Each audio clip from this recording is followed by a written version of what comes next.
যে বাংলাদেশের 5ই আগস্ট স্বাধীনতা হওয়ার পরে নতুন একটি সরকার এদেশের দায়িত্বভার গ্রহণ করেছেন, যার নেতৃত্ব দিচ্ছেন Nobel laureate doctor Mohammad Yunus, এবং যেই সরকারটিকে সম্পূর্ণ ব্যাকআপ দিয়ে সহযোগিতা করে এই মুহূর্তে বাংলাদেশ পরিচালনায় সাহায্য করছেন সেটা হচ্ছে জেনারেল ওয়াকারুজ্জামানের নেতৃত্বে বাংলাদেশ সেনাবাহিনী, নৌবাহিনী এবং বিমান বাহিনী।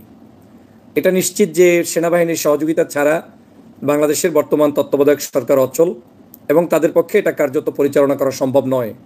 এর অন্যতম কারণ হচ্ছে এটা কোনো রাজনৈতিক দলের সরকার নয়, কিংবা এটা কোনো বিশেষ কোনো সরকার নয়। এই সরকারটি সম্পূর্ণ একটি এমার্জেন্সি মুহূর্তে, যখন ফ্যাসিবাদী শেখ হাসিনা দেশ থেকে পালিয়েছে, তখন সেই দেশটাকে সুন্দরভাবে পরিচালনার জন্য সেনাবাহিনী আমাদের পাশে দাঁড়িয়েছে এবং তাদের নেতৃত্বে এই সরকারটি পুনর্গঠিত হয়েছে।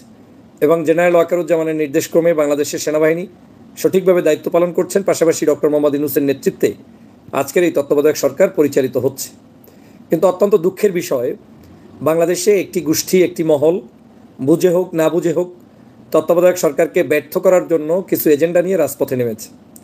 এই এজেন্ডাটা সম্পূর্ণ আওয়ামী লীগের একটি কুচক্রী মহল কাজ করছে, যারা দেশে বিদেশে বসে বিভিন্ন উস্কানি দিচ্ছে, ফেসবুকে লেখালেখি করছে, বিভিন্ন সংঘাত ছড়িয়ে দিচ্ছে, তিলকে তাল বানানোর চেষ্টা করছে, কখনো হিন্দু ভাইদেরকে রাজপথে নামানোর চেষ্টা করেছে, কখনো আনসারদেরকে রাজপথে নামার চেষ্টা করছে, কখনো অন্য ধর্মের মানুষদেরকে রাজপথে দাবি নিয়ে নামানোর চেষ্টা করছে। এভাবে করে একটার পর একটা তাদের প্রবলেম বাংলাদেশের এই সরকারের জন্য তারা চলমান রেখেছে এবং করে যাচ্ছে। তাহলে এই সরকার আসলে আপনাদের সরকার, আমাদের সরকার, আমাদের জনগণের সরকার।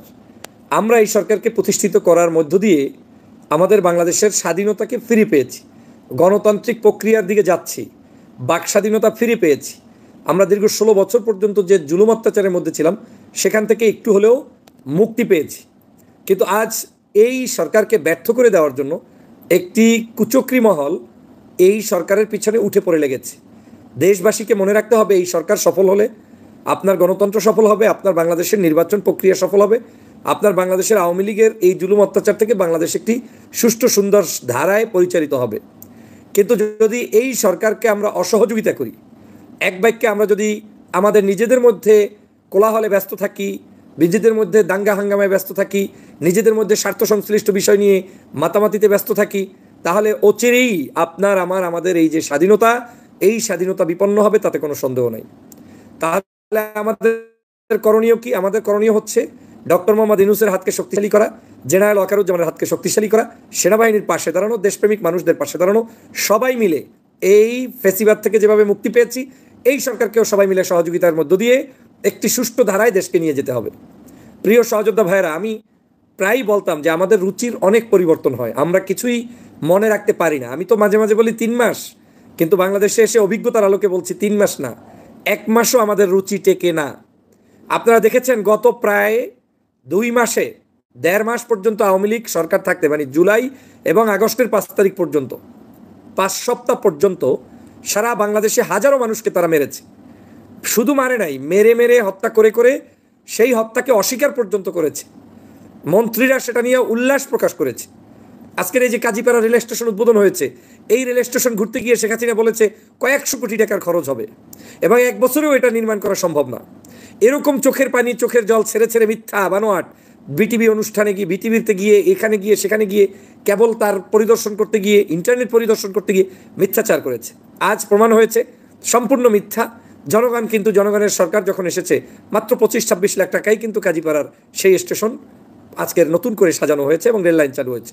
আমি যে প্রসঙ্গটা বলতে চাই, এই সরকার যে এতগুলো হত্যা করলো, এত মানুষকে মেরে ফেললো, এখন পর্যন্ত 1.5 মাস শেষ হয় নাই। এই 1.5 মাসের মধ্যে আপনি ভুলে যাচ্ছেন আপনি বাংলাদেশের এখন এই মুহূর্তের আপনার টার্গেট কে? আপনার কি টার্গেট সমন্বয়ক? আপনার কি টার্গেট সাধারণ শিক্ষার্থী? আপনার কি টার্গেট বিএনপি? আপনার কি টার্গেট জামাত শিবির? আপনার কি টার্গেট চরমনাই? আপনার কি টার্গেট বিরোধী অন্য কোনো দলের রাজনৈতিক নেতাকর্মী? নাকি আপনার টার্গেট আওয়ামী লীগ, ছাত্রলীগ এবং আওয়ামী লীগের পেতাত্তা?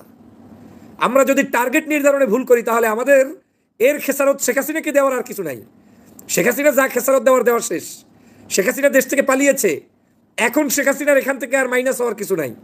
যা কিছু হবে, শেখ হাসিনা পারলে এখন থেকে আন্দোলন সংগ্রাম, তার প্রচার পদ্ধতি, অনলাইন অ্যাক্টিভিস্ট, বিদেশে বিভিন্ন দূতাবাস, আন্দোলন সংগ্রাম, এগুলো করে যদি পারে আওয়ামী লীগকে পুনর্বাসন করবে, না পারলে না পড়বে।